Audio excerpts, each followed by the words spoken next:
Hi, in the last video I explained what opposite or transfer spin is, and in this video I'm going to show you how to use it to make some shots a lot easier and indeed make some shots that seem impossible, possible. If you didn't see that last video, then I'll add a link to the end of this one for you.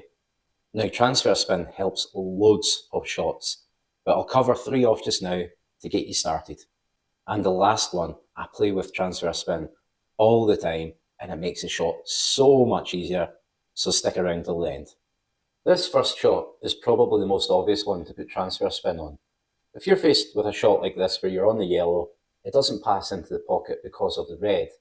What we can play is what we call a skill shot, where you pop both balls. Now, in a lot of rules, this is a perfectly legal shot, and it doesn't really matter which order you pop them in.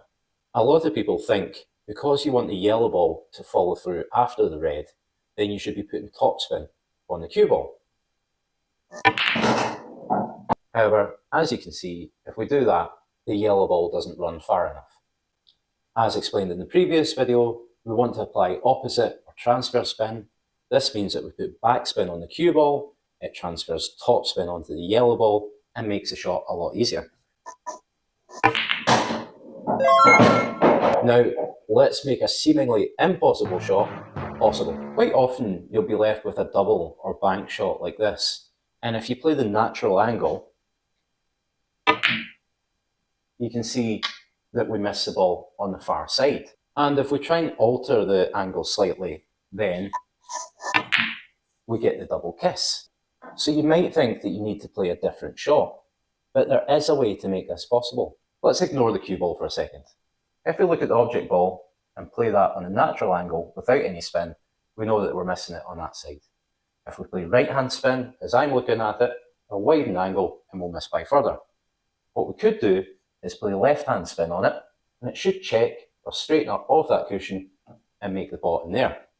Now, we know about transfer or opposite spin, so to get left hand spin on the object ball, we need to play right hand spin on the cue ball. And now that shot is possible. Lastly, let's look at a shot that you should use transfer spin on all the time. But if you are finding this useful, then please just hit me with a like and subscribe. Thanks. Now, I'm going to demonstrate how to make potting down a cushion much easier. I want to make it more obvious what's happening here, so I'm going to move this ball out to this position here, but it doesn't alter what's happening on the actual shot. First of all, I'm going to aim for this point on the cushion without any spin, and as you can see, I missed it. If, however, I aim for the same point with left hand spin on the object ball, you can see that now I have potted it. That's because the rotation of the ball means that it's not impacting the cushion as abruptly as it would without spin.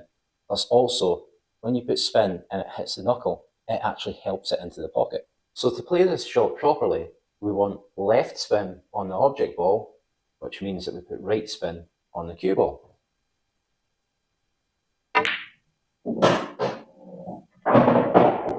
Suddenly we've made that pot a lot easier, which I'm sure we would all like to do.